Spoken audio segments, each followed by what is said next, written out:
queda. Bueno, pues buenas tardes. Vamos a empezar este aula de formación permanente de este año 2015. Y este año la hemos titulado al conjunto de todas las charlas que vamos a tener: por sus frutos los conoceréis. Que da la casualidad de que es el título de una obra, de un libro que ha escrito el ponente que hoy nos acompaña, el sacerdote Juan María Laboa. La caridad en la vida de la Iglesia, un poquito, y la caridad, pues fijándonos también, poniendo un poco la lupa en aquellos santos que han sobresalido en la historia de la Iglesia, pues precisamente por ese testimonio y por esa vivencia de la caridad. Pero hoy sería como enmarcar toda esta historia, ¿no? Y bueno, pensamos, y con suerte pues contamos con su disponibilidad, que quién mejor que él, que don Juan María Laboa, para estar aquí y para acompañarnos y un poco hacernos saborear y entrar en este tema. Espero que nos ayude y que despierte en nosotros pues la conversión a la caridad, ¿no? Yo creo que los que estamos en Cáritas estamos en un proceso y queremos cada día pues testimoniar de una manera más nítida y mejor el amor y la predilección que sentía Jesucristo por los pobres y por los últimos, por los humildes, ¿no? Y bueno, nos ayuda también ver que no estamos solos, que hay una familia grande que es la Iglesia, que tiene muchos siglos de historia y en la que hay muchos testimonios y muchos ejemplos de esta caridad, ¿no? Y bueno, de don Juan María Laboa, ¿qué puedo yo decir? Pues yo lo conocía de oídas, hoy lo he conocido personalmente, porque he ido a recibirlo al autobús, he comido con él, he compartido la comida, con lo cual pues para mí es un honor, ¿no? Yo le decía que yo soy un pobre cura, dice que curas pobres hay pocos. Me ha hecho gracia esa. Bien, y ha sido una alegría y un gozo poder compartir juntos, dialogar y compartir. Don Juan María Laboa me ha dicho que diga de él, pues fundamentalmente que ha sido muchísimos años, toda su vida, un profesor de gente universitaria y que ha tenido mucho contacto, por tanto, con los jóvenes y con los universitarios, a los que les ha transmitido y les ha enseñado mucho y de los que él también ha aprendido mucho. Actualmente está jubilado, pero eso no significa que esté inactivo, ¿no? Dice que lo llaman mucho y que, bueno, a veces pues le cuesta, pero sigue haciéndolo, prestándose para ofrecer lo que él ha aprendido, y compartirlo con los demás. Nosotros lo acogemos con mucho cariño y si queréis pues le damos un aplauso, ¿no? Es una forma de expresarle.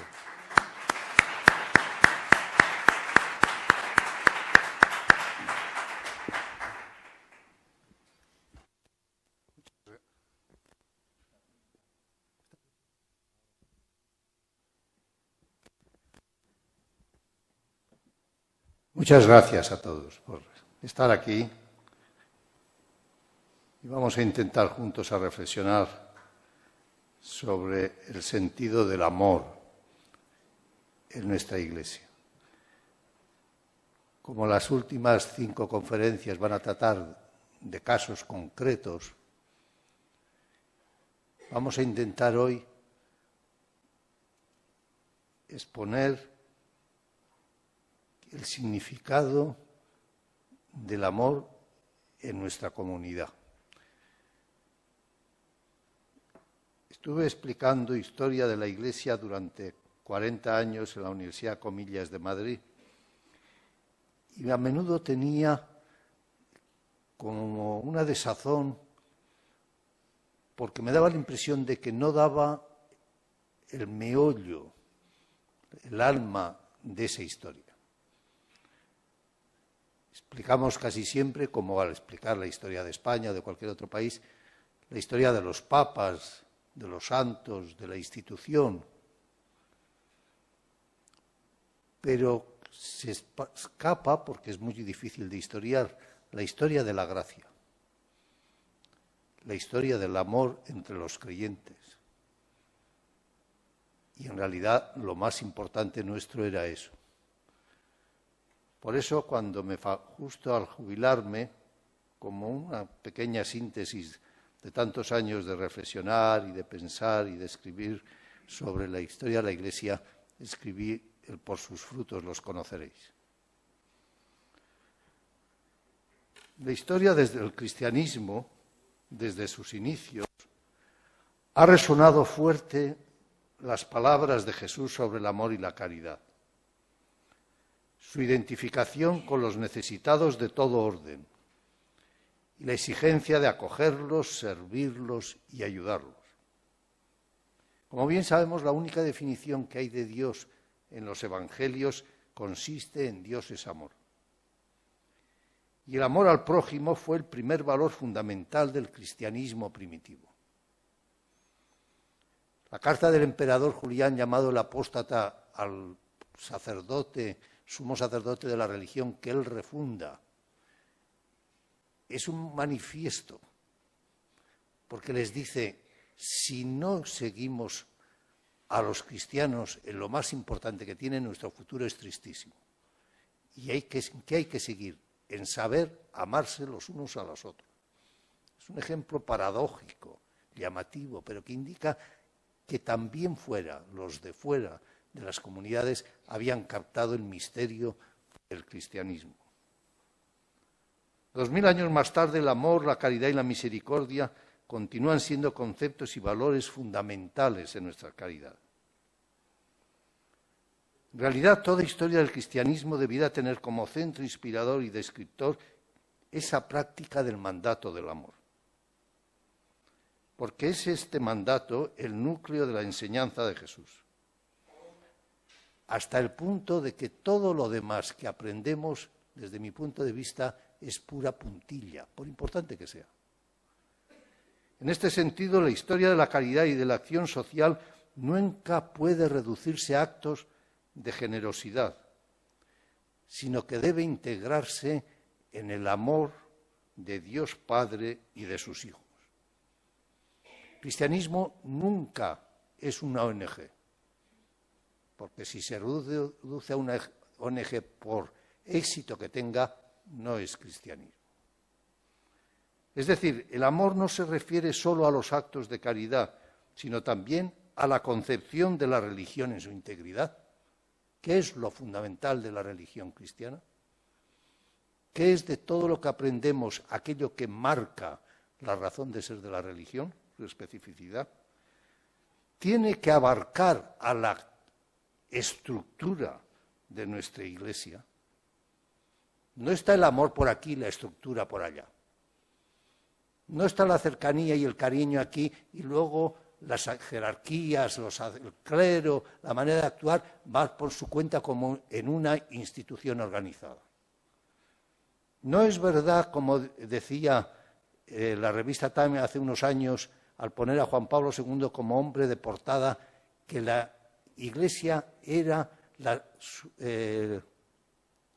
la organización mundial mejor organizada. No, primero no es verdad, tampoco, pero no es esa la razón de ser, ni la figuración, ni el fundamento, ni la definición de la Iglesia. Y junto a la estructura eclesial, la antropología.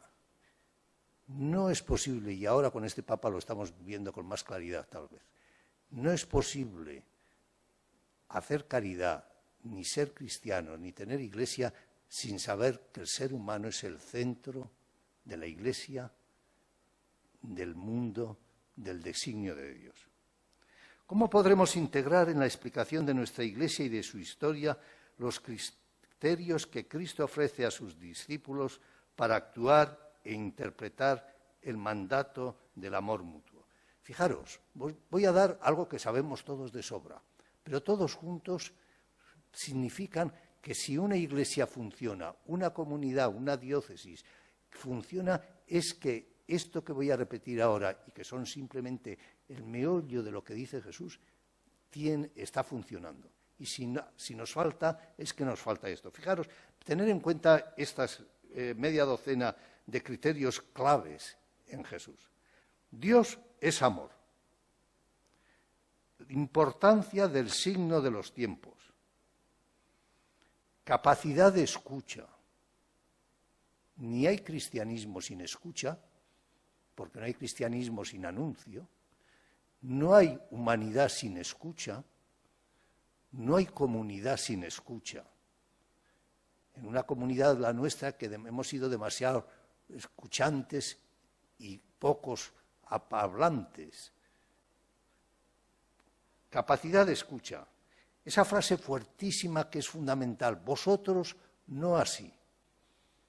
Os aconsejo tener en la mesilla como recuerdo diario esta frase. En el mundo se actúa de esta manera, hay estos criterios, existen estos amores y exigencias, no así vosotros. La razón de ser del bautismo y del cristianismo es precisamente decirnos, así actúa el mundo, así vive el mundo, no así vosotros. ¿Dónde está tu hermano? Pregunta fundamental que aparece en las primeras palabras de Dios en la Escritura. Caín, ¿dónde está tu hermano? Pregunta fundamental que debiéramos de hacernos al levantarnos y salir a la calle. ¿Dónde está mi hermano? Y si respondemos, ¿y a mí qué me importa mi hermano? ¿Quién es mi hermano? ¿Soy yo acaso responsable de mi hermano? Obviamente no somos discípulos de Jesús. El hijo pródigo, el buen samaritano. Esa idea, que es una idea que es de siempre en el cristianismo, que ha aparecido de una manera pujante en el Concilio Vaticano II, que Francisco repite una y otra vez. El poder es servicio. No hay nada más parecido al poder humano que el poder eclesial si no está éste bendecido por la idea de que todo poder es servicio. En el momento que ponemos a alguien con autoridad, que utiliza los mismos métodos de autoridad de la autoridad humana, caemos necesariamente en las palabras de Jesús, no así vosotros, no he venido más que a servir. Nos dice Cristo, pues si Él nos dice, ¿qué haremos nosotros? El tema del martirio, expresión del amor. Nunca ha habido en 2000 años de cristianismo tantos mártires como ahora.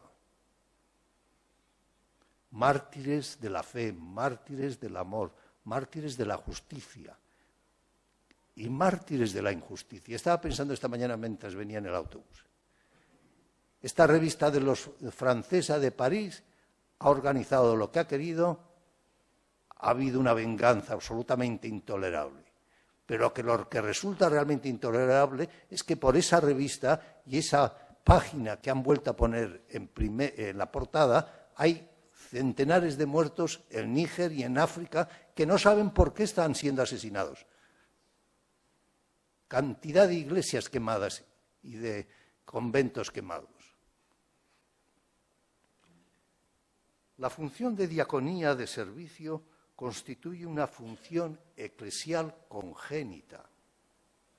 Es un tema que aparece a menudo cuando escribo, pero es que hay que decir, la Cáritas, el amor, no es un apartado de la Iglesia. O sea, en la Iglesia hay distintos apartados, como en un supermercado hay distintos apartados. Y uno de ellos es Cáritas. No. Es congénito en la vida de la Iglesia la función de diaconía, de servicio. Porque sin eso la Iglesia no cumple con su razón de ser. La Iglesia es Iglesia para ayudar a los demás. Es un espacio de acogida y de servicio. Todo esto, yo no soy un gran teólogo, ciertamente, pero todo esto aparece con toda claridad, todo lo que digo es en el Evangelio, es pura copia de palabras del Evangelio. Es verdad, y por eso tenemos que tener mucho cuidado, que a menudo la imagen que ofrece la Iglesia es de mitra, de cátedra, de rangos, de capas magnas, etc. Pero esa imagen, que es la imagen del poder del mundo, y que la Iglesia ha ido imitando, porque los seres humanos fundamentalmente somos imitadores. Decimos de los pobres monos que imitan. No, es el ser humano el que imita. Y nosotros llegamos después del Imperio Romano al final e imitamos todas las fórmulas del Imperio Romano. Y muchas de ellas llegan hasta nuestros días, empezando por la mitra de los obispos. No son compatibles con el Evangelio, con la imagen del Evangelio. Será comprensible, porque 2000 años de historia dejan su peso. Cualquier época deja su peso, pero no son compatibles. Jesús se presenta como verdad y vida. Este es otro tema importante, muy importante. Jesús dice, él no dice, hace, él enseña, él cura, indistintamente, una vez detrás de otra, una cosa detrás de otra. La primera vez que envía a sus discípulos fuera a predicar, les dice, id, enseñad lo que os he dicho y curad a los enfermos. La Iglesia no es una academia de ciencias, ni siquiera de doctrina. La Iglesia es una academia de amor, fundamentalmente, una escuela de amor. Naturalmente que ese amor está fundado en Cristo y en la Trinidad.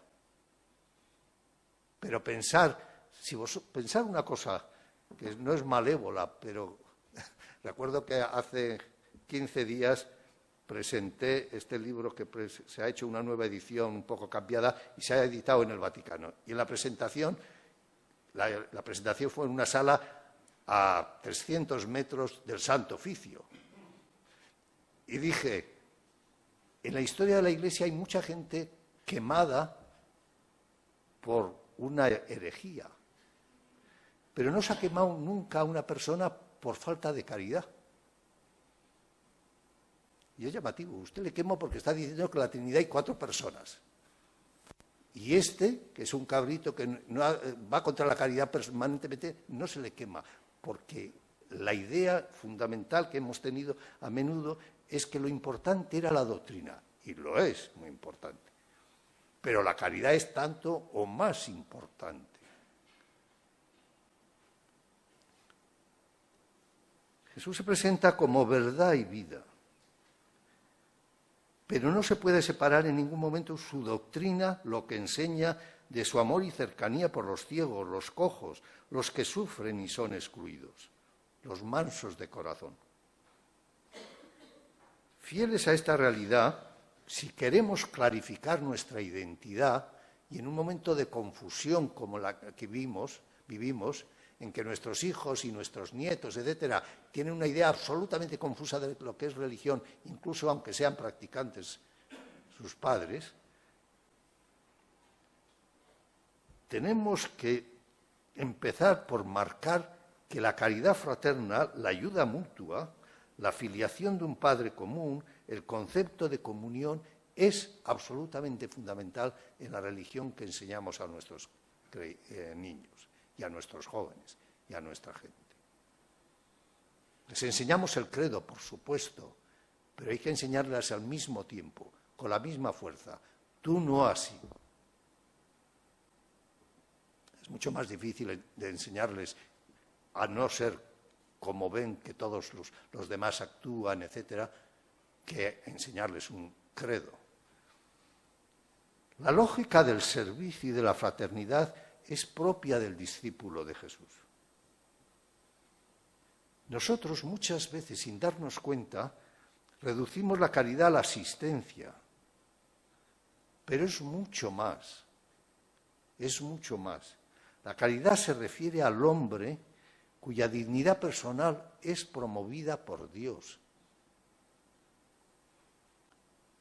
Y se refiere a las instituciones. Nosotros podemos ser muy generosos y perfectamente organizados en el servicio de asistencia y no tener una comunidad de amor entre nosotros. Cáritas puede tener perfectamente, y lo tendrá a lo largo de tantos sitios como hay, una Cáritas perfectamente organizada y entre ellos no amarse para nada. Pues es una contradicción y una falta de sentido. Si la Iglesia no da ejemplo de caridad entre ellos, ya puede regalar millones. Será como la CIA, que también puede regalar millones, pero no es precisamente una escuela de caridad.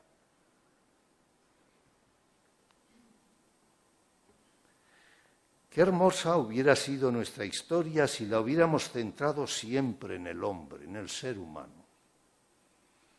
Para los creyentes, la persona humana es inviolable y de valor infinito, tanto por su origen creado a imagen de Dios, como por su redención, gracias a la sangre de Cristo. Yo quisiera decir desde el principio que el amor de Dios es un concepto vacío y sin significado para quien no posee una habitación que merezca el nombre de casa. Esto es terrible. Es una cosa que lo hacemos no solo por maldad, sino porque muchas veces no hay posibilidad de otra cosa. Pero no puedes a gente que muere de hambre decirle que Dios le ama mucho. Porque no es un filósofo el que nos está escuchando, ni nosotros. Y es contradictorio decirle, Dios te ama mucho, pero tú estás muerto de hambre y nosotros seguimos igual. Para quien carezca de verdadera alimentación, de verdadero vestido, de una mínima educación, de un acceso a un verdadero trabajo. Luego tenemos que tener en cuenta una cosa que te das, cuando das mucha historia y reflexionas, caes en ello. El hambre de los pueblos desnutridos no tiene que ver solo con los alimentos, sino también con su dignidad. Muchas veces el creyente da una peseta o 10 euros al hombre, a la anciana que está en la puerta de la iglesia, pero ni le mira ni le hace caso. No existe para él o para ella, aunque le da dinero. Sin embargo, es un tema muy bonito, porque en los primeros siglos, eso fue una novedad para mí cuando lo descubrí, los pobres se ponían a la salida de la iglesia porque le parecía el único signo digno para pedir dinero, en la casa de Dios. Y también forzaban porque creían que los que salían felices de la oración no podían pasar por delante sin tener en cuenta la situación en la que se encontraban. Es casi imposible que se aspire al pan del cielo si se carece del pan capaz de solucionar las necesidades inmediatas. No olvidemos nunca la pregunta de Dios a Caín, ¿dónde está tu hermano? Que es una pregunta que se nos lanza a cada uno de nosotros cada vez que vemos a alguien que sufre. Porque el tema no es solo el hambre, claro, el hambre es terrible, pero el tema es la soledad. El tema es el desprecio de tanta gente que recibe desprecio, incluso dentro de su familia, dentro de su ámbito. El tema es la falta de escucha. Resulta precioso en estos días los Camilos en Madrid y otras instituciones están dando clases de escucha, porque ven que hay tantísima gente que incluso en las familias nadie le habla, están solos y no tienen escucha.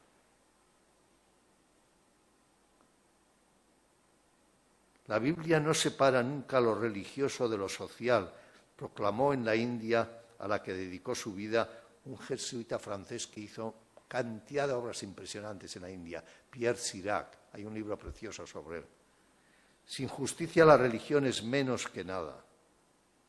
Los sacrificios, las asambleas o las fiestas, los templos y los fastos son abominables, dice Pierre Sirac, si no hay justicia. Jesús insistió a Zaqueo, si no naces de nuevo, no puedes entrar en el reino de los cielos. Nacer de nuevo, nacer del Espíritu, tiene que ver con la gran recomendación vosotros no así. no actuéis ni reaccionéis como lo hace el mundo. Toda la novedad de la doctrina de Jesús está en su anuncio de que Dios es nuestro Padre y que nosotros somos hermanos. Este anuncio nos obliga a una nueva consideración de quienes nos rodean. Es absolutamente increíble, pero esto nos pasa a todos. La rutina es el mal endémico humano. Es llamativo y angustioso que recemos todos los días el Padre Nuestro y no consideremos hermanos a todos los demás, porque no es Padre mío. Y si no consideramos hermanos, ese rezo no tiene sentido. Padre Nuestro es la única oración de Jesús, que nos enseña Jesús. Pero es una Jesús que obliga mucho, muy empeñativa, dicen los italianos, pero empeñativa no se diría, porque llamas a Dios Padre y eso ya, si lo dices en serio, te obliga a muchas cosas.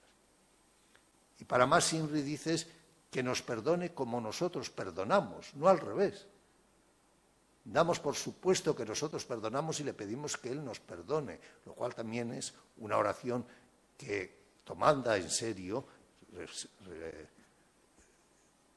resulta un compromiso absolutamente serio, claro está.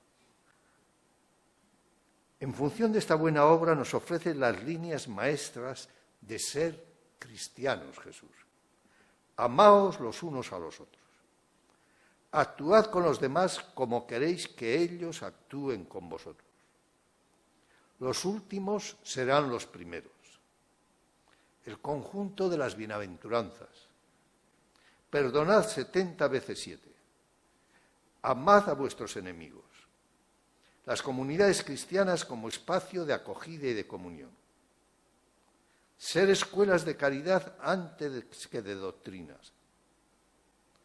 Obispos, sacerdotes y religiosos, con palabras del Papa Francisco, deben ser pastores y no lobos rapaces.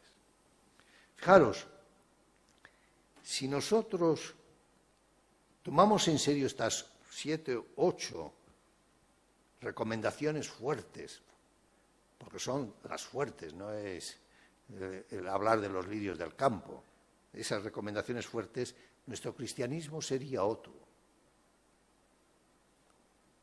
Pero es curioso cómo en el cristianismo, seguramente pasará en todas las religiones, tenemos una capacidad asombrosa de acoger el Evangelio, hablar mucho del Evangelio, acoger a Jesús y luego solo tomar unas palabras de Jesús y dejar en el olvido otras. O sea, para utilizar algo que es una frivolidad lo que voy a decir ahora, pero entenderán el sentido final. El matrimonio es indisoluble, porque dice Jesús, lo que Dios ha unido no lo separa el hombre. Y lo tomas en el sentido literal y ya está. Jesús dice, por ejemplo, es más difícil que un rico entre en el reino de los cielos que... ¿Alguien toma eso como verdad? Nadie. Dice, bueno, es una manera de hablar, bueno, quiere decir que si lo tienes. Son dos frases que enteras, no tienen antecedentes, no tienen consecuencias, son dos frases enteras. ¿Por qué a una das total sentido y al otro lo dejas? Es un estudio interesantísimo, llamativo, si nosotros vemos en nuestro cristianismo de las palabras de Jesús fuertes, cuáles son importantísimas para nosotros y cuáles quedan en un cierto olvido. Sin ir más lejos, las bienaventuranzas, que es seguramente el párrafo más fuerte y más precioso de Jesús y más exigente de Jesús, pero que lo tenemos todos como decir, bueno, es algo a lo que tienes que tender, a lo que tienes que tender. Las historias de la Iglesia hablan mucho de papas, obispos y religiosos, de la institución y de las actividades institucionales. Hablan poco de la vida de la gracia en los creyentes, que sin embargo es lo más importante de esta historia, la presencia del amor de Dios en el alma de los cristianos. Y aquí hay un tema absolutamente precioso. Todos sabemos que la historia es la historia humana, la historia de mi historia personal. Es una historia permanente de lucha entre el bien y el mal. El pecado y la gracia, pongamos el nombre que pongamos hoy, la palabra pecado no gusta tanto, pero el mal tampoco gustaba, pero ahora con tantas muertes y radicalismos, etcétera, descubren que existe el mal. Es una historia preciosa, es una historia de la literatura preciosa, pero es una historia de la literatura desde el inicio de la literatura, el bien y el mal. Graham Greene tiene películas, historias preciosas en este sentido. ¿Cómo conseguir que el bien y el mal siempre presentes en nosotros signifiquen que seguimos siendo un vaso de barro, de arcilla, pero que siempre está el espíritu en medio?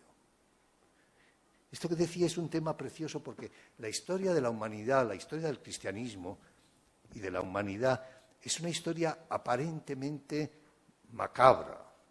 Siempre hay luchas, siempre hay mal, siempre hay dictaduras de cualquier poder. Sin embargo, cuando haces la historia y vas penetrando y dedicando tiempo, etcétera, te das cuenta cómo el bien ha predominado casi siempre. Aquí sucede un poco lo que sucede con nuestros medios de comunicación. Si tú oyes un telediario, al final cierras y dices, ya no quiero oír más telediario. Solo hay muertes, robos, violaciones, etcétera, etcétera. ¿Y qué pasa? ¿Que no ha habido en todo el día actos buenos? Innumerables. No son historia. Cuando tú ves la historia de un pueblo, la historia de Castilla, la historia de Andalucía, pues vas a ver los reyes, los gobernadores, la frivolidad, la injusticia a veces y tal. ¿Y en los pueblos? ¿Y la gente sencilla?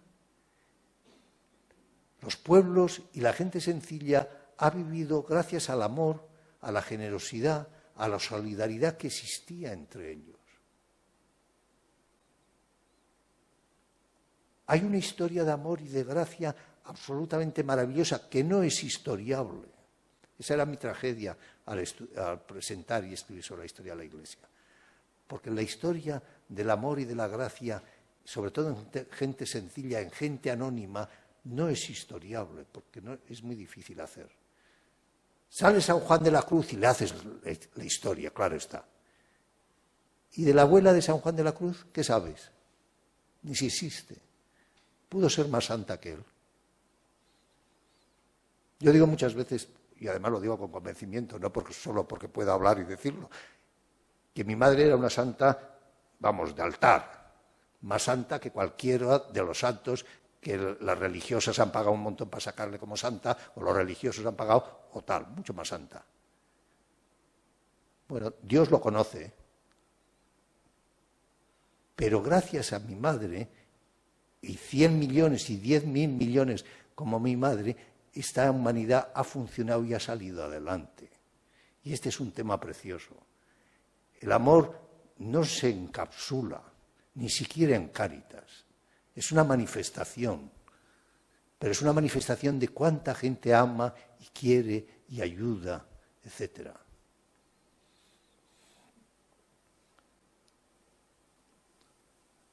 Jesús, las personas y el dolor. El misterio de Jesús inicia con una consideración terrible, que es pura teología, que él mismo fue un excluido. Llevó una vida inestable, murió desacreditado, despreciado, humillado, ajusticiado entre dos ladrones. Pascal, ese gran filósofo francés, un inventor, un científico enorme, murió a los 40 años porque acogió en su casa a un matrimonio que estaban tirados en la calle muriéndose, les llevó a casa, y él se contagió y murió, y ellos dos vivieron. Este hombre tiene esta frase tan fuerte como tantas otras. Vive 30 años sin mostrarse. Durante 3 años es tenido como impostor. Los sacerdotes y autoridades lo rechazan. Finalmente muere traicionado por uno de los suyos, abandonado por todos. Pura definición de lo que pasó. Bien, pues este hombre es la piedra angular de la Iglesia y de nuestra salvación. Nosotros, como comunidad creyente, que seguimos a Jesús en todo, debiéramos de tener en cuenta cómo fue nuestro Salvador, porque si hubiese sido nuestro Salvador y nuestro fundador Luis XIV, bueno, pero no, sabiendo cómo fue, cómo vivió y cómo habló, lo más lógico que la Iglesia, la comunidad, tuviese dentro de su carne y de su sangre esa idea de austeridad, de entrega, de acogida con simpatía a quienes mínimamente nos recuerdan a Jesús.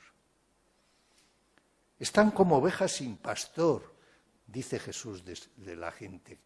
Que ahí hay una misericordia.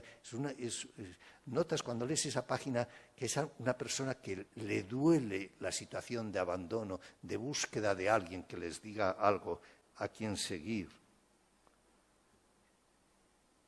Encontramos en él preocupación, compasión y deseo de aliviar su situación. Este es un tema para mí importante. ¿Qué quiero decir? Tengo yo un libro en el capítulo El signo de los tiempos. Cada uno de nosotros, y más si nos dedicamos a la caridad, a Cáritas, a ayudar, a acompañar, a escuchar, deberíamos de ser oteadores del mundo. No porque seamos filósofos o seamos científicos, no, por muy sencillos que seamos, tenemos que ver cómo está la gente a nuestro alrededor. Dice Juan 23, la idea, signo de los tiempos es de los evangelios, lo utiliza Jesús una vez. Juan 23 lo utiliza de nuevo y el concilio lo utiliza. ¿Cómo actuar el creyente? En teoría, no, en teoría no. ¿Cómo está la gente? ¿Cómo está la gente? Siempre he pensado desde crío, luego no sé cómo he actuado, pero siempre he pensado desde crío cuando escuchaba a los que hacían el sermón y me decía, pero este sermón vale para todos los siglos, para todas las ocasiones, para toda la gente. Pues no es, pues está mal.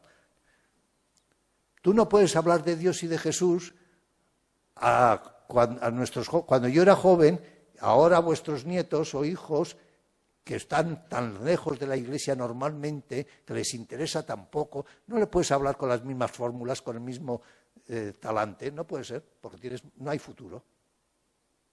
No hay futuro. Nosotros tenemos que ser verdaderamente ojeadores de cómo está la gente y responder a ese. Si hay algo grande en este Papa, es precisamente que no habla de memoria, muy del clero. Es una persona que ha pateado, todos hemos pateado, seguramente, no, nadie está, algunos sí, hay algunos obispos y sacerdotes que están en urnas de cristal, pero la mayoría ha pateado. Pero luego vuelve en su imaginación al discurso aprendido. Vosotros estáis más cerca que yo, porque yo siempre he estado en el ámbito universitario y he estado muy poco de cerca a la gente más que sufre en ese sentido. Pero seguramente habréis a la gente que tiene, que si drogadictos, que si que quedan en estado siendo crías, que no sé qué, no sé cuántos. Hay que saber hablar, tenemos que saber hablar, y esto sí que es Cáritas también. Cómo estar cerca de la gente, no solo que sufre o tiene hambre, desconcertada. tenemos tanta gente desconcertados. Hoy he estado con Juan José Carlos, profesor en una escuela. Hoy es uno de los grandes problemas, la familia y la escuela. Digo, no de los grandes problemas, porque no cumplimos que en este mundo plural y alocado o tenemos la familia sólida y la escuela para enseñar, para dar ejemplo, para explicar que hay otra manera de estar en el mundo y otros mundos posibles, o esta religión se nos escapa de las manos y se nos va a África, que ya empieza a ir. Hemos tenido el primer papa latinoamericano, el segundo será de África o asiático. ¿Cómo ser sensibles a la realidad para intentar responder? No dice Jesús, esta gente tiene hambre. Sí, dice en un momento, dice, vamos a darle pan. No, lo que dice es, están como ovejas sin pastor. Como ovejas sin pastor. Y ahí habría que tocar una serie de personajes que me parece apasionantes en nuestros días. Fijaros en 2 minutos. La Revolución Francesa. Después de 1000 años de una iglesia, que domina, enseña, influye, aparece una iglesia marginada, maltratada, perseguida. Llega una clase social nueva, el mundo obrero, alejados de la iglesia. Llega una nueva clase, nueva en cierto sentido, la burguesía alta, alejados de la iglesia. ¿Cómo responder? Fijaros estos casos, que los hemos tenido ahora en nuestros días. Los hermanitos y las hermanitas de Foucault, que dicen, bueno, ya que no vienen,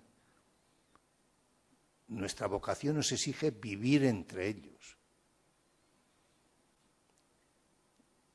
Trabajan de todo. Tengo 2 hermanitas de Foucault muy amigas. Una era psiquiatra, la conocí porque fue compañera de un sobrino mío psiquiatra, entró como hermanita de Foucault y ahora está en Barcelona de barrendera. Vive entre la gente pues a ese nivel, convive con ellos. Los hermanitos lo mismo. Los curas obreros.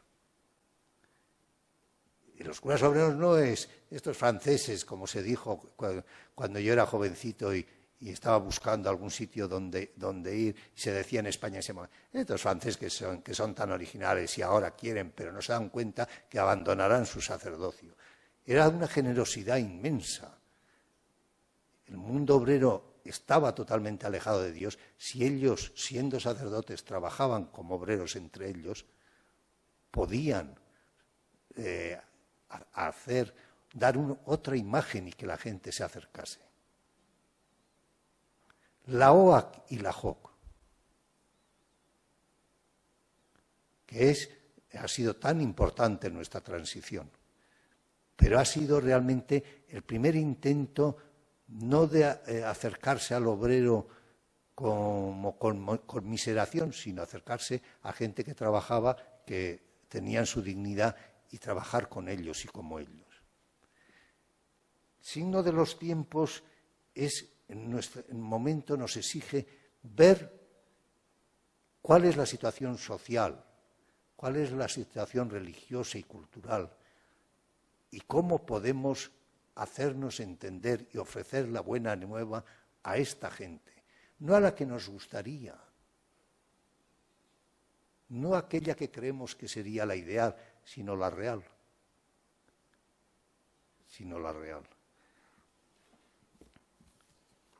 El dolor humano tiene 1000 orígenes y supura de tantas maneras que abarca cualquier aspecto de la vida. Este es un tema también para mí importante. Abarca cualquier aspecto de la vida. Yo he tenido ocasión en el mundo universitario de ver tanta miseria, tanta desesperación, tanto abandono, que dices, pero esto es de otros ámbitos. El dolor en eso es de lo más democrático que hay. En todas partes es igual. La angustia y la soledad también.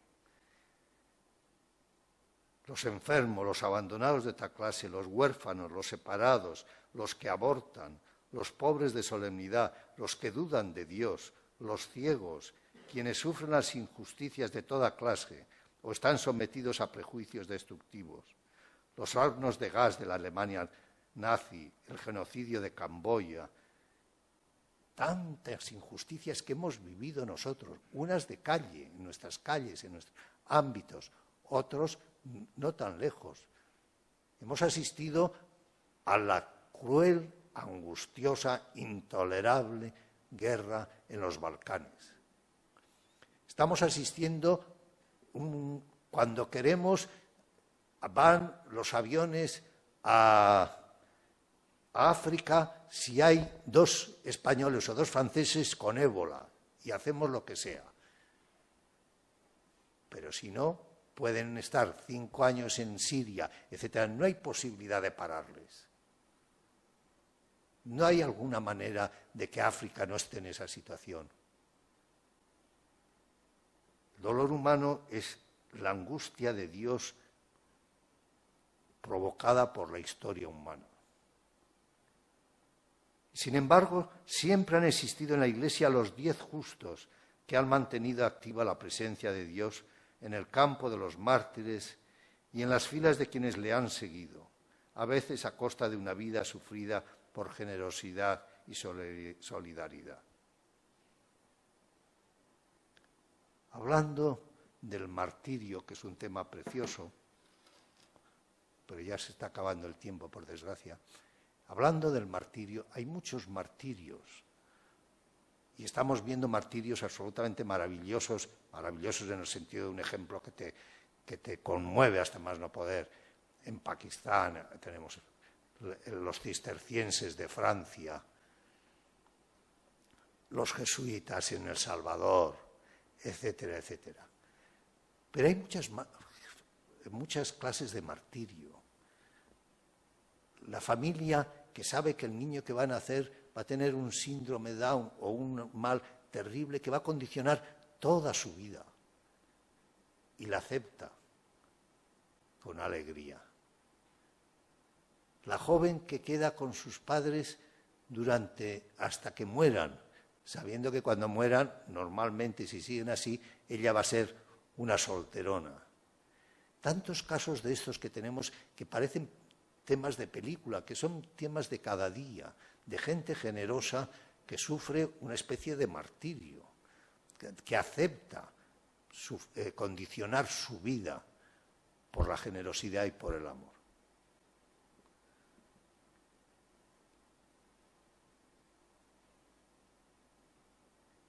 Yo quisiera insistir en algo que me ha hecho pensar muchas veces.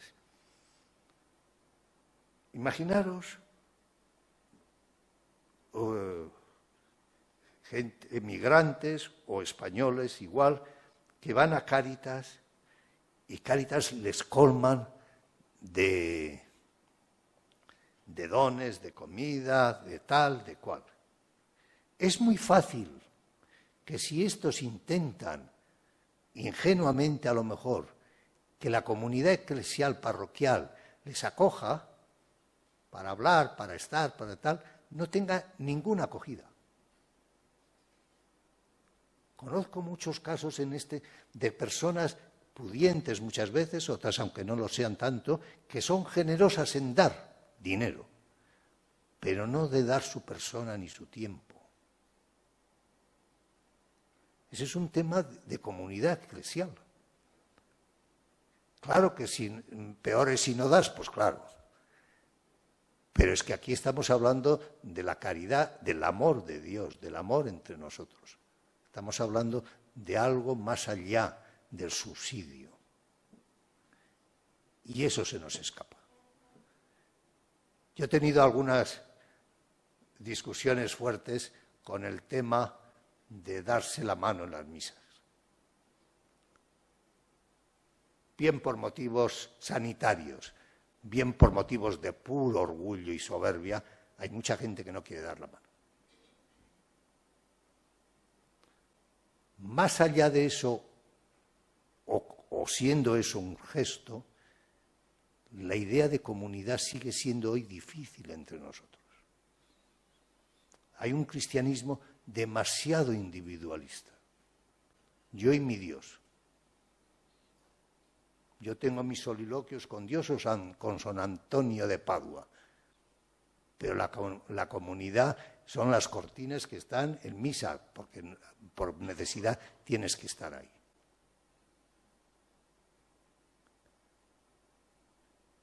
He discutido muchas veces, por ejemplo, como bien sabéis, en muchas iglesias, y cada vez más, y si en 10 años no hacen algo, en todas, la comunión la dan los laicos. Entonces, gente que dice, yo no comulgo, me da las manos, vete a saber cómo estarán esas manos limpias o no. ¿Y tú te has fijado cómo estaban las mías? Sí, pero tú eras sacerdote y que tiene que ver eso para tener yo las manos que puedo contagiar lo que sea. Hay una especie de orgullo dentro de nosotros en muchos sentidos que marca, condiciona todo esto de lo que estamos hablando hoy, desde dónde está tu hermano, a qué sentido de comunidad tenemos.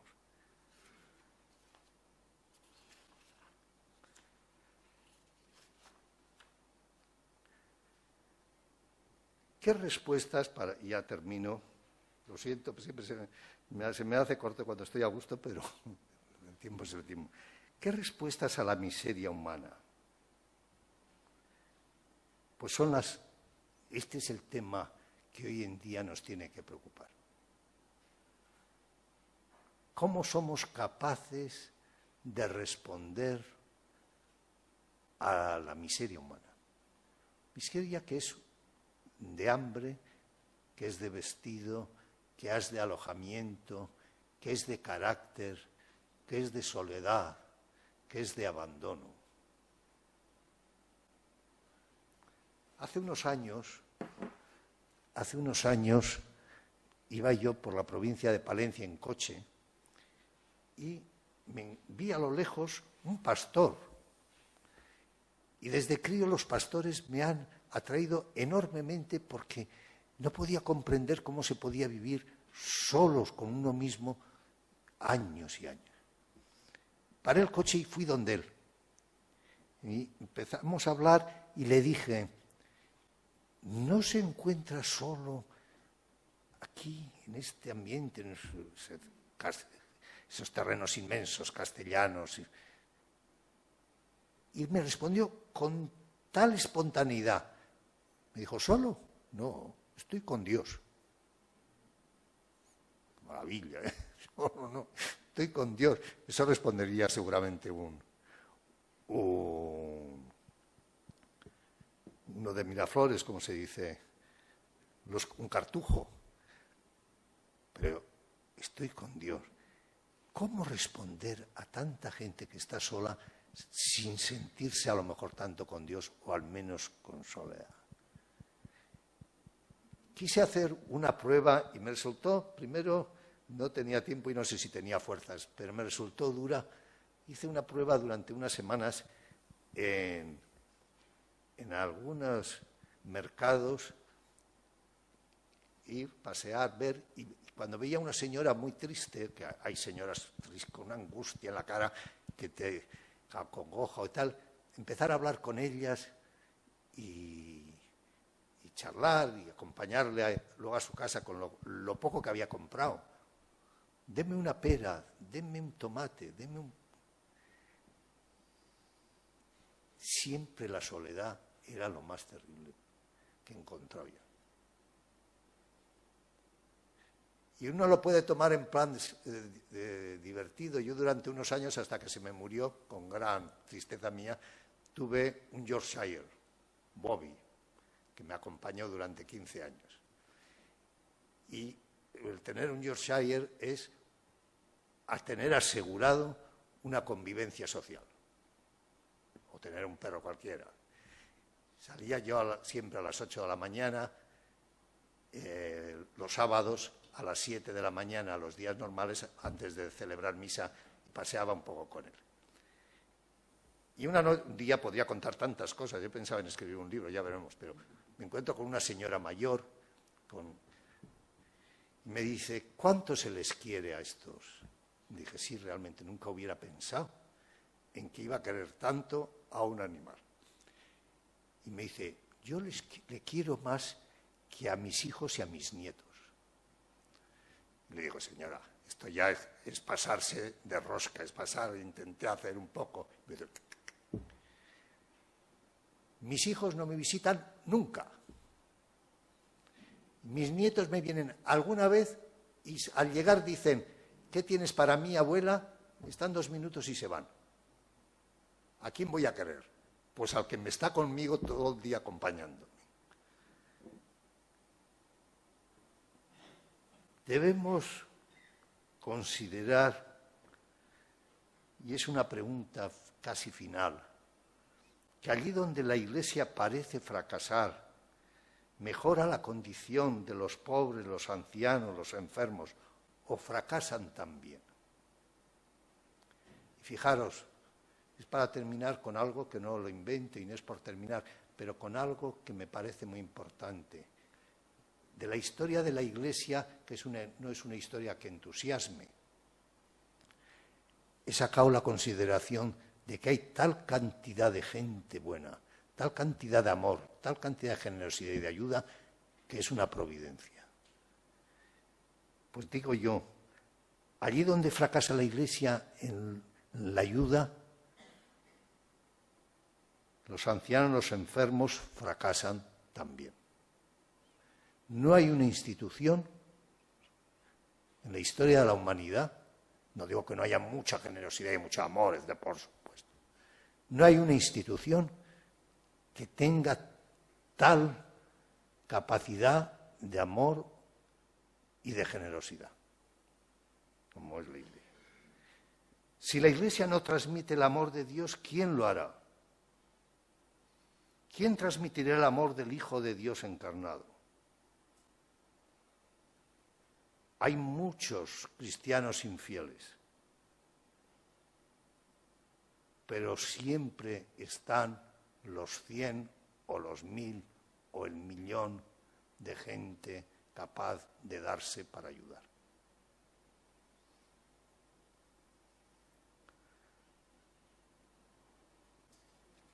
Y en eso el siglo XIX y el XX son 2 siglos maravillosos. La capacidad creativa de los creyentes en crear instituciones que ayudasen de 1000 maneras ha sido admirable. Ha abundado el pecado, todo lo del mundo, pero ha sobreabundado la gracia.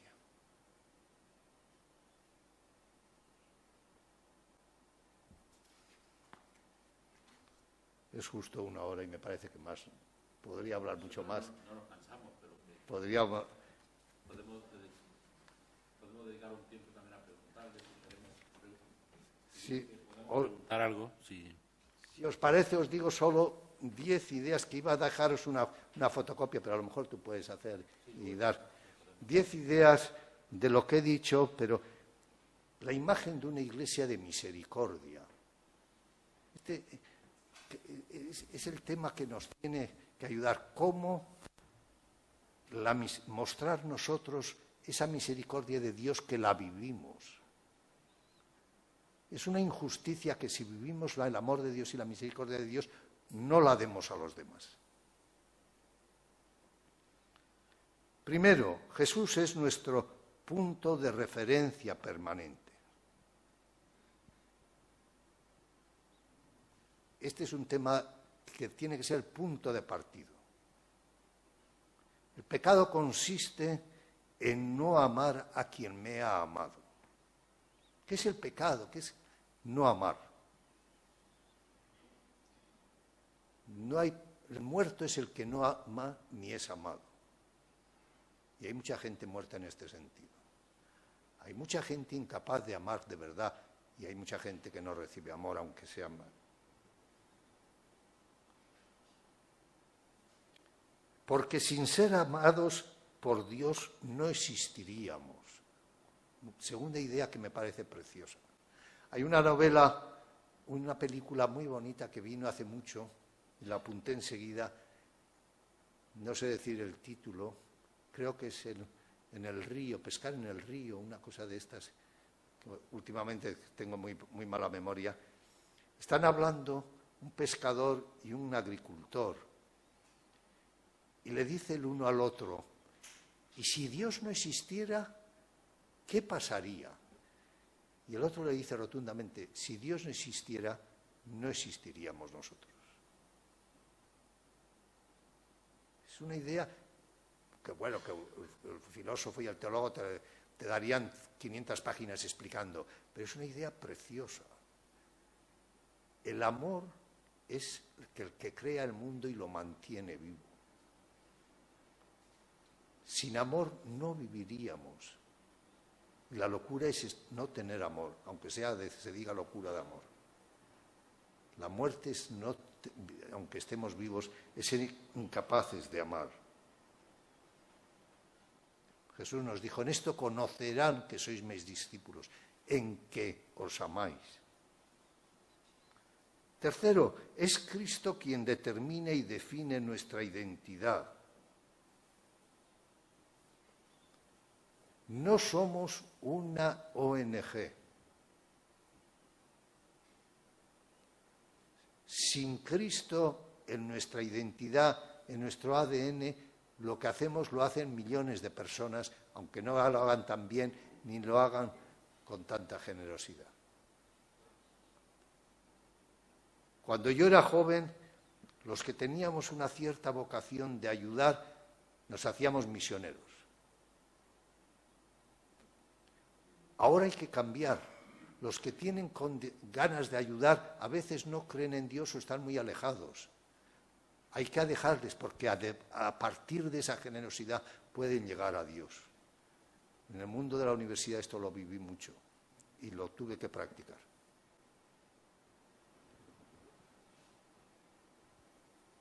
Hay que hablar de la gracia y del pecado. Hay miedo a hablar de la gracia y del pecado. El bien y el mal no son en nuestros días solo sujetos de novelas, es pura realidad.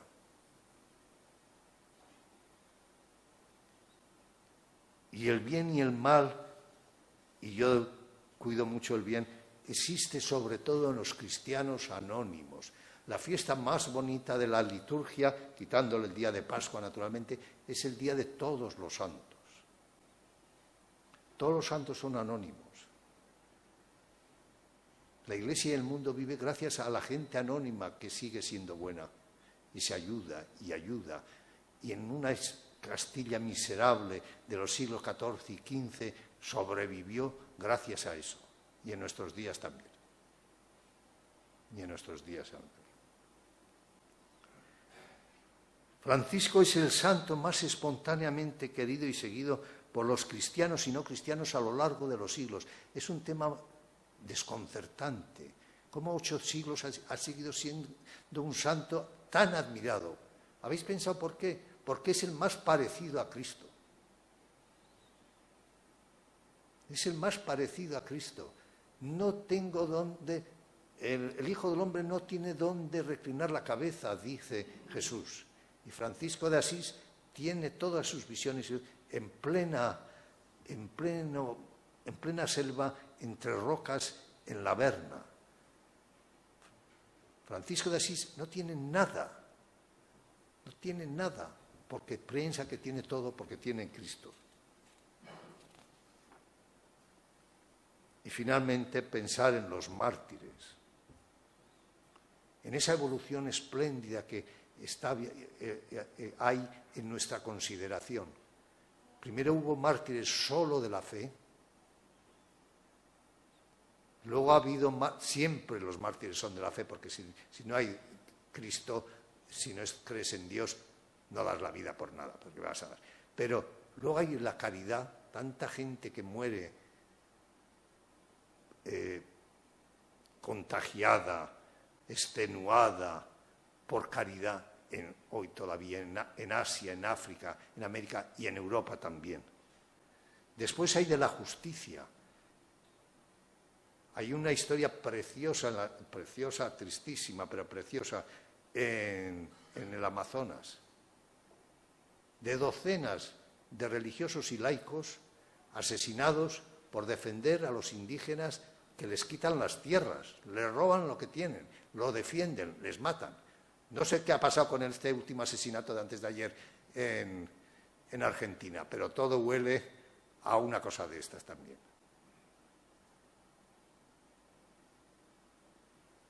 Y el mártir que he dicho antes, que es muy importante,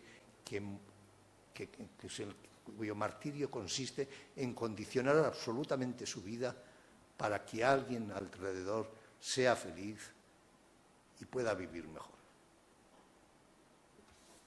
Muchas gracias.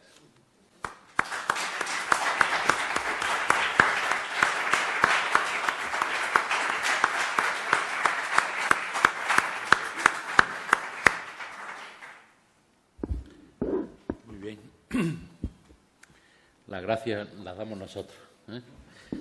Y bueno, si queréis hacer alguna pregunta, pues aquí, ya que tenemos la posibilidad, podemos dedicar un tiempecillo.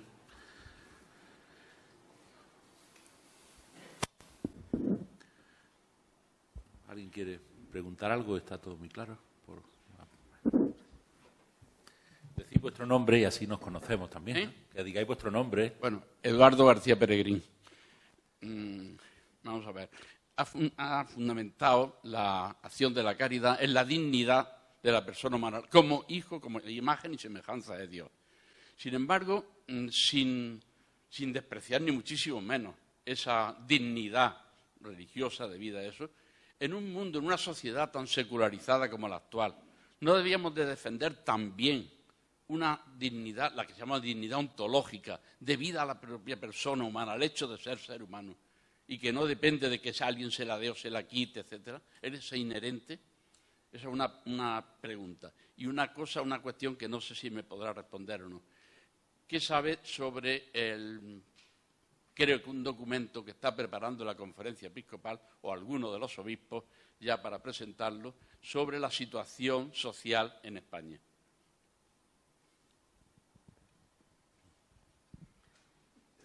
Pablo VI, en el discurso que cierra el Vaticano II, un tema precioso es cómo el Vaticano II habla de la pobreza. El cambio que se da en los últimos 70 años en la Iglesia, el cambio no es que descubramos de repente una cosa, sino consiste normalmente los cambios en dar de repente mucha más importancia a un tema que ha estado marginado, etc. Nace con el Vaticano II en gran parte. Eso produce una revolución en el mundo de los religiosos, en el mundo de los cristianos, en una mayor austeridad en todo, la liturgia, etc. Con el discurso final de clausura es un discurso precioso. Pablo VI era un poeta, escribía de maravilla, era una delicia, y pone en el centro el ser humano. No habla, aunque él es el Papa, no habla del tema religioso, habla del ser humano. Claro, para nosotros los creyentes, y para quienes estamos de una manera o de otra metidos en Cáritas o preocupados por Cáritas, hay un tema que hay que tener en cuenta y que no tiene nada que ver solo con Cáritas o con el amor, sino con la pura antropología. Si yo llego a la conclusión de que soy de alguna manera a imagen y semejanza de Dios, me condiciona mi vida. De la misma manera que si yo creo que no he nacido de la nada y desaparezco en el polvo, si creo que hay un designio y alguien que me acoge al final, me condiciona mi vida. Entonces, la antropología cristiana tiene tiene esa especificidad. ¿Qué noción de hombre tenemos? Eso desde los griegos ya antes te planteabas. Claro, ¿cuál es la noción de hombre? Bueno, pues esa noción de hombre está condicionada por esas dos certezas del cristiano. Hecho a imagen y semejanza de Dios. Dicho esto, para nosotros los cristianos, hablemos o no de teología o de nuestra fe, todo vecino está hecho a semejanza de Dios. Entonces le tenemos que tratar con el total respeto, etcétera, etcétera, de quien creemos que es alguien, hermano nuestro y hecho a semejanza de Dios.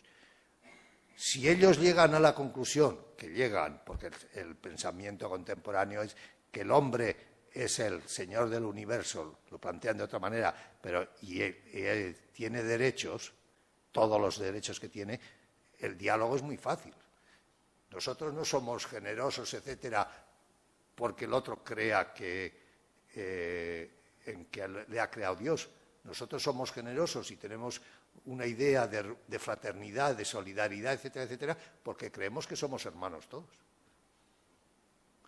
En cuanto a eso que dice, no sé, no... Vamos, de hacer lo hará la conferencia episcopal, porque hoy en día casi apenas se escriben, cada obispo escribe una pastoral. Los grandes documentos desde hace años son de la conferencia episcopal. No sé si están, la verdad es que no estoy muy metido en ese mundo y no lo sé.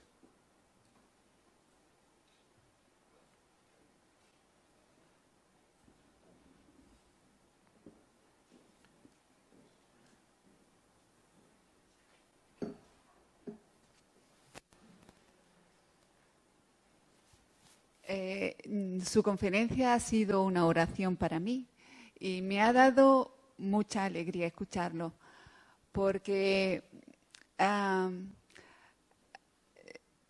uno cuando ora, Dios le habla y es ese barro que lo modela.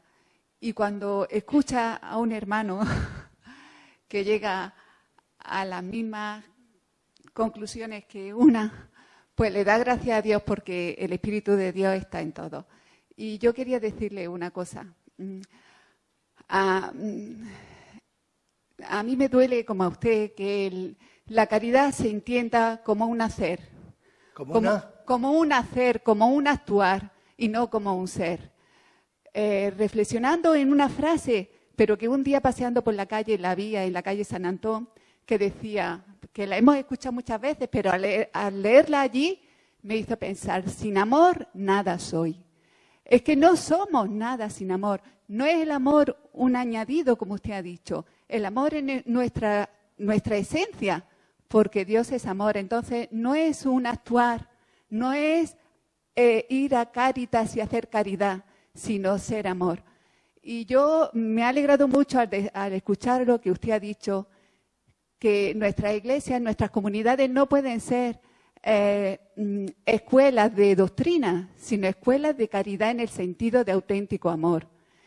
Y el problema que yo veo en la iglesia con los que estamos, con los alejados, que usted lo ha dicho, si alguien viene a una parroquia, siente ese amor, puede decir, como decían los primeros cristianos, mirar cómo se ama y en ese amor identificar a Dios. Pues, ¿cómo se aprende eso?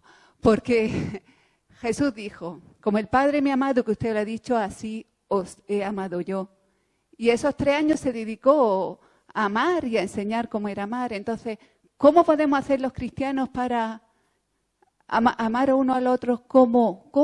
En ese cómo, como yo he amado.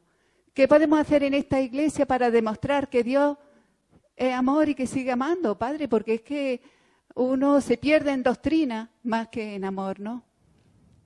Claro, nosotros vivimos en una situación difícil y tenemos que hacer siempre referencia a los primeros tiempos porque es nuestro origen,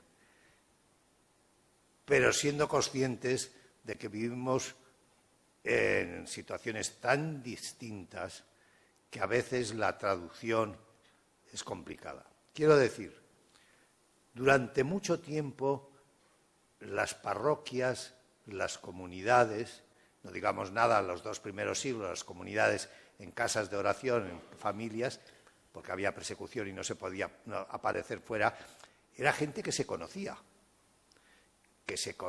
se estimaba, tenían una misma fe, tenían la fuerza de la animadversión que estaban alrededor. Hoy en día no formamos comunidades.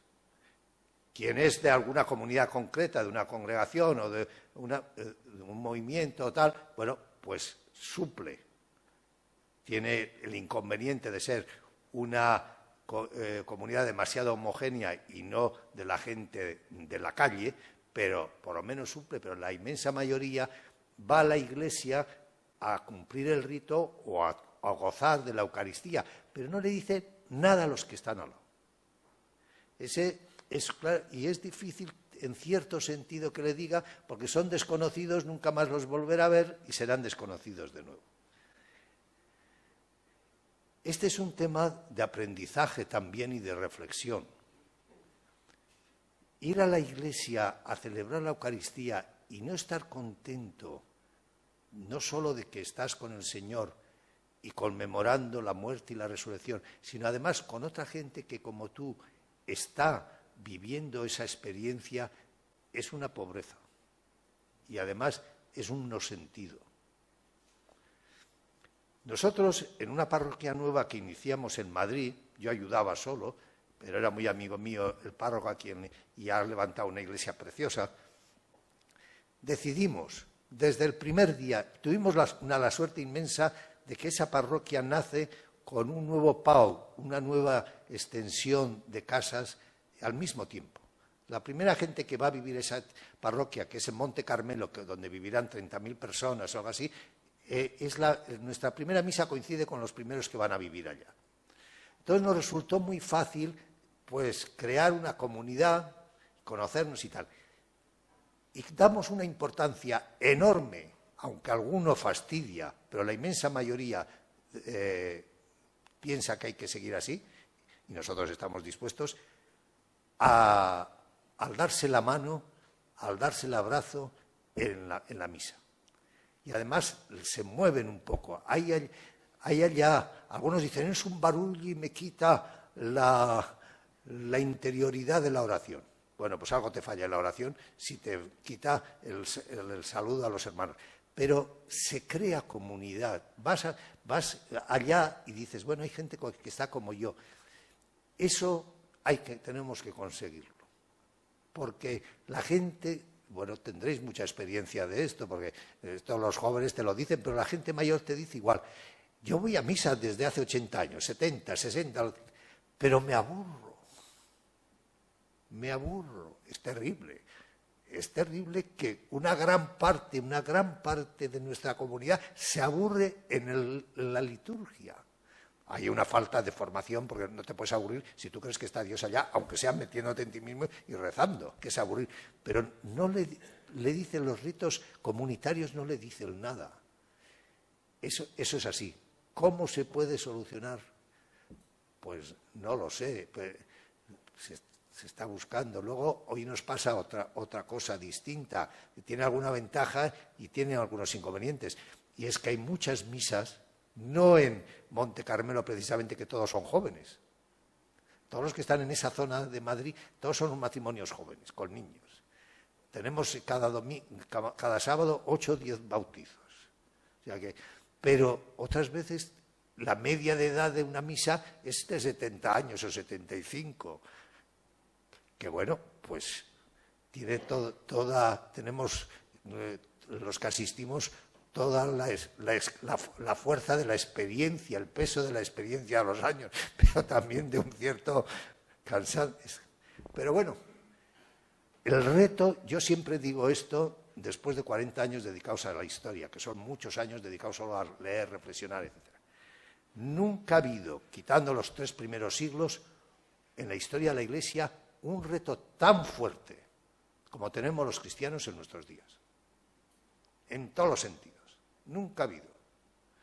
Creo que es apasionante el sentirnos implicados en una cierta respuesta.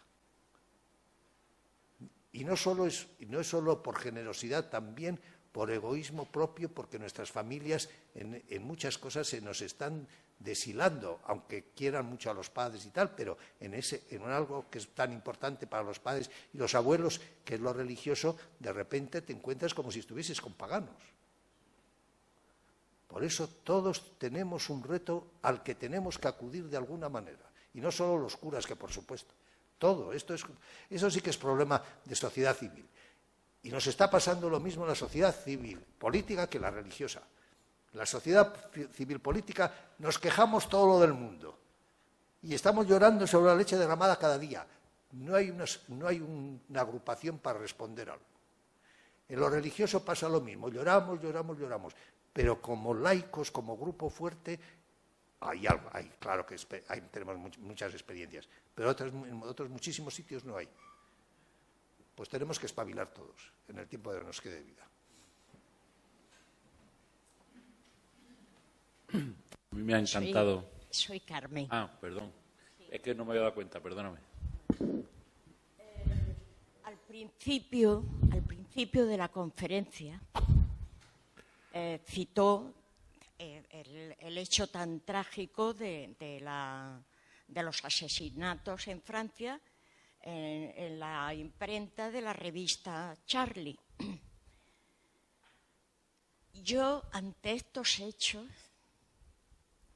me surge una pregunta, una reflexión, cualquier cosa, pero que llega mucho más allá de unas simples caricaturas.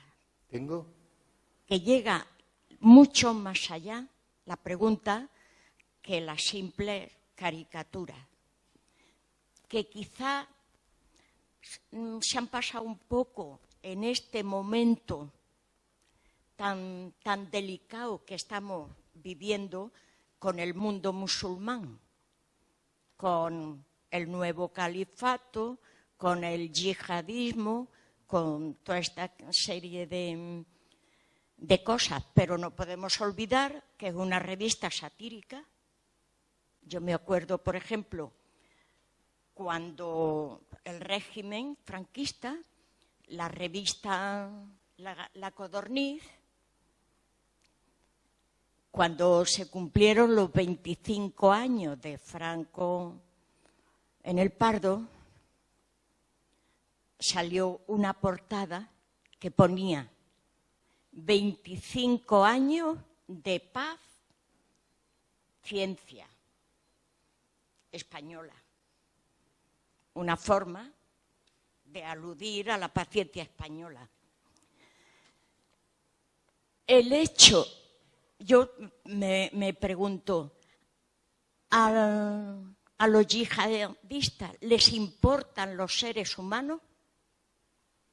¿O les importa más el intento de dominio y de supremacía sobre el mundo? Porque para ellos quieren conquistar al andaluz, y al andaluz no se queda en Andalucía, llega hasta los Pirineos.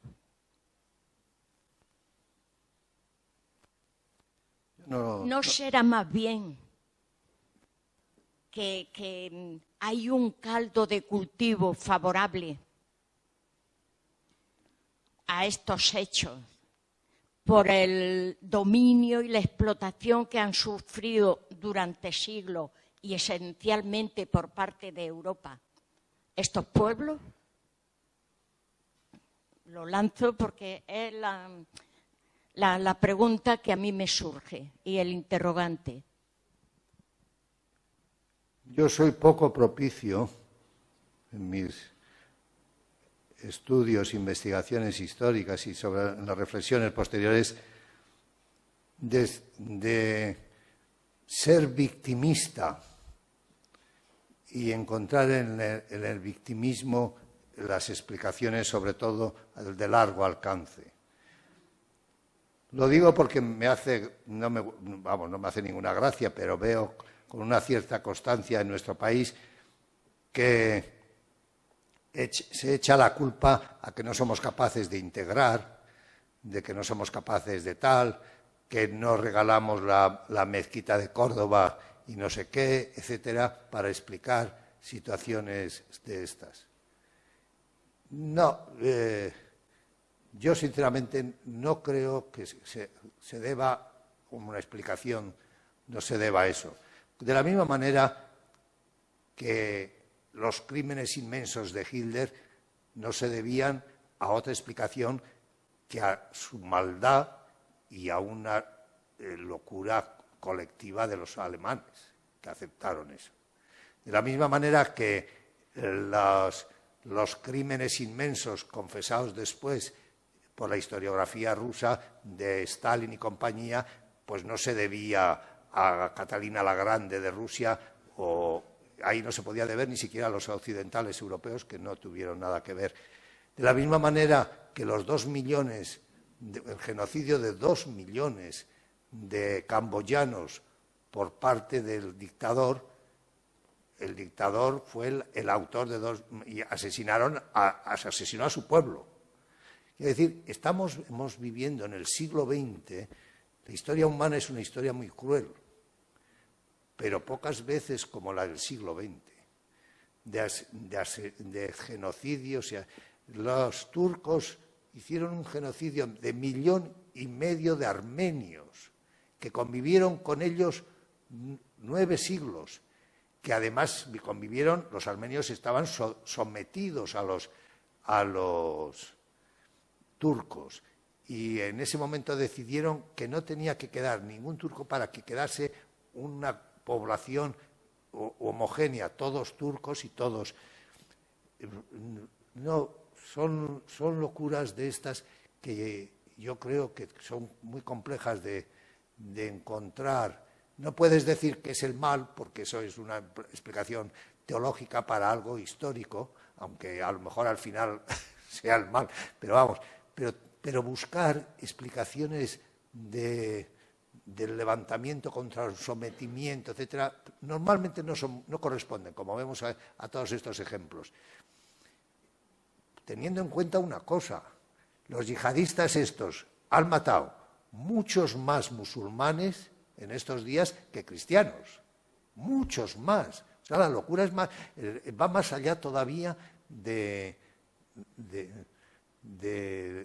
una guerra de civilizaciones. Han matado muchos más.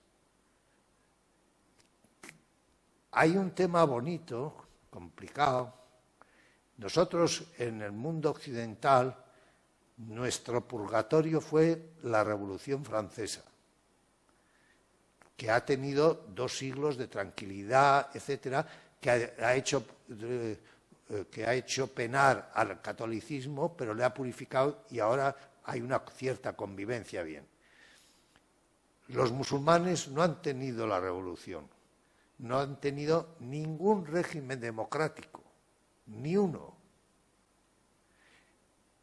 El Islam, a diferencia del cristianismo, que dice Jesús, a Dios lo que es de Dios y al César lo que es del César, que se ha llevado bien y mal a lo largo de los siglos, muchas veces mal, y otras mejor, pero eso ha sido el germen de la separación Iglesia y Estado desde hace muchos siglos.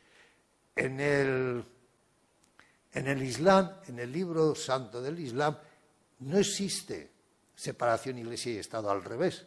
Hay una unión profunda de la política y lo religioso. Y eso es difícilmente conciliable con la modernidad. Y ese es un tema difícil. Ese es un tema difícil, porque vivir la modernidad, la libertad de conciencia, la libertad de prensa, la libertad de pensamiento, etcétera, en una unión total de Iglesia y Estado, pues sabemos por experiencia, porque el catolicismo no quería las libertades hace 200 años. Porque creía que iba contra Dios esas libertades. Eso ha habido una purificación, ha habido una explicación. Hoy no existe ese tema. No, ahí hay dos situaciones ingenuas desde mi punto de vista. Una, la situación que utilizó el inefable Zapatero con la alianza de civilizaciones, Civilizaciones que viven esa historia tan compleja y tantos siglos no hacen una alianza de noche a la mañana. Eso es un optimismo absolutamente pecaminoso porque no creen en el pecado original. Vamos. Lo contrario creo que tampoco es aceptable, que hay una lucha de civilizaciones y un enfrentamiento de civilizaciones y que no habrá posibilidad entre occidentales y orientales y entre cristianos y musulmanes, etcétera. Yo creo que eso va contra la historia y no tiene por qué. Que no es fácil, pues no es fácil en los últimos 40 años, porque los que tenemos 70 y tantos, 70 y muchos, hemos vivido épocas en que Egipto, Libia, Siria, etcétera, y Turquía tenían unos regímenes bastante dialogantes y bastante secularizados. Entonces, no sé responder, pero desde luego no creo que en historia existan dos cosas. Una, la trama. Siempre me deja asombrado. Pasa una cosa, 3 aviones caen, hay un no sé qué y no sé cuánto. No, hay una mente que va. No necesitamos mentes extrañas para hacer cosas raras nosotros. Y otra, esa idea de que tenemos que purgar lo que hemos hecho. Hombre, en todo caso tendrían que purgar los árabes los 8 siglos que estuvieron en España. No vamos a purgar nosotros por haberles tenido. En fin, esto va más lejos de lo que estábamos hablando. Muchas gracias. Es que me he dejado un nombre en el tintero. Y un nombre o una palabra. Y es que Mahoma, a ellos les importa un pepino. Lo cogen como excusa para llevar su afán de dominio y de asesinar, porque es lo que han estado haciendo. Después de lo de Francia, en Nigeria fue los 200 asesinados. Ayer y hoy los 2 japoneses que le van a cortar el cuello. Y nada menos que por 200.000 o 200 millones de euros. Yo tengo mucho respeto por los musulmanes para pensar que es una... Pero en fin. Que mi reflexión no es porque quiera justificar, no. El mal es injustificable. Muy bien, pues... Vale, gracias. Una cosita, pero ya terminamos rápido. Más que nada porque se están yendo. Nona Pérez. No únicamente dar las gracias y además que me ha encantado oír que no somos una ONG. Al principio y al final, que en los diarios siempre tiene que Cáritas a una ONG. En realidad no somos ONG. Y que todo se resume también que, bueno, que no es lo mismo creer que no creer. Nosotros creemos, los cristianos, y pertenecemos a la Iglesia. Que la ONG la harán muy bien, la harán mejor, pero que nosotros tenemos algo que creemos, que es la que nos mueve a hacer las cosas mejor. Eso es lo que yo, y tratar bien a nuestro hermano, que, hombre, muchas veces, pues, pero que no ha hablado mucho de Jesús, de hablar del hermano, de cómo lo tenemos que tratar, y entonces, pues yo creo que ha sido una conferencia muy para los que estamos en Cáritas, que nos ha venido fenomenal. Muchas gracias. Muy bien.